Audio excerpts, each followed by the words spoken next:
এই ফোনটা techno phone. Volume up button এবং ডাউন বাটন একেবারেই কাজ করে না। দেখুন, চাপ দিচ্ছি, কোনো কাজ করতেছে না।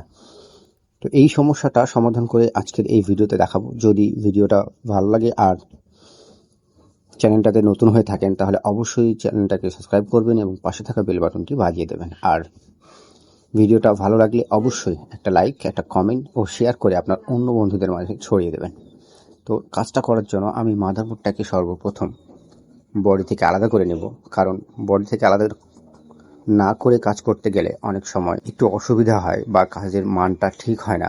যার কারণে আমি পাওয়ার সুইচের রেবনটাকে পুরোপুরি বোর্ড থেকে আলাদা করে নিয়ে বাইরে কাজটা করে দেখাবো। তো এর জন্য ব্যাটারিটা খুলে নিতে হচ্ছে, কারণ ব্যাটারির নিচ দিয়ে রেবনটা গেছে। তো খোলার সময় একটু সতর্কতা অবলম্বন করবেন যাতে করে রেবনটা ছিঁড়ে না যায়, কারণ রেবনটা অনেক পাতলা হয়। দেখতে পাচ্ছেন আমি কিন্তু রেবনটাকে অলরেডি খুলে ফেলছি। আর সুইচগুলোকে খোলার জন্য আমি হটকার না ব্যবহার করে তাতালের উপর রেখে টুইজার দিয়ে আস্তে করে খুলে নিচ্ছি। তো যেই দুইটা সুইচের সমস্যা সেই দুইটা সুইচ খুলবো। একটা অলরেডি খোলা হয়ে গেছে, আরেকটা খুলতেছি, এটাও শেষ।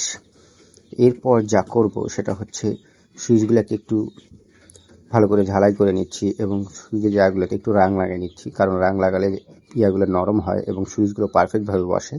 তো এবার দেখেন আমি কিন্তু সুইচগুলো লাগাবো তার আগে একটু পেস্ট দিয়ে নিলাম। এবার সুইচটাকে দিচ্ছি এবং পজিশনটাকে ঠিক করে দিচ্ছি এবং আলতো করে একটু নড়াই দিচ্ছি যাতে করে সুইচটা ভালোভাবে লেগে যায়। দেখতেই পাচ্ছেন সুইচটা কিন্তু সুন্দরভাবে লেগে গেছে অলরেডি।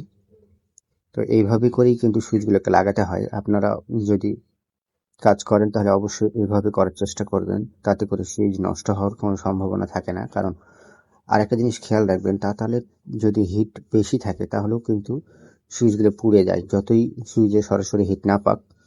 তাই তাতালটা যেন, যদি রেগুলেটর সিস্টেম থাকে তাহলে হিটটা একটু কমাই নেবেন, আর যদি না থাকে তাহলে আলতো করে ঠেকাবেন। তো এইভাবে দেখুন আমার কিন্তু দুইটা সুইচ একেবারে লাগানো শেষ।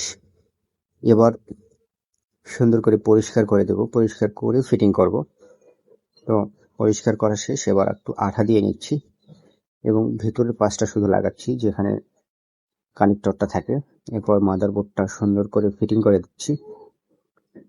ব্যাটারি কানেকশন দিয়ে নিলাম আর ওটাকে স্ক্রুগুলো লাগাই নিব, কারণ স্ক্রুগুলো না লাগাইলে এটা হচ্ছে নড়াচড়া করবে। লাগাই নেওয়ার পর আউটসাইডে আঠা দিয়ে সুন্দর করে ফিটিং করে দেব। তবে এভাবে যদি কাজ করেন তাহলে কিন্তু সেই কাজটা অনেক সুন্দর হবে এবং পারফেক্ট হবে এবং কাজটা অ্যাকুরেট করবে। তো নাট লাগানো আমার শেষ, এবার আঠা দিয়ে সুন্দর করে ফিটিং করে দিয়েছি। দেখুন ফিটিং করা শেষ। এবার সেটা অন হচ্ছে, অন হওয়ার পর দেখুন কাজ করতেছে, প্রত্যেকটা সুইচ কিন্তু পারফেক্টলি কাজ করছে।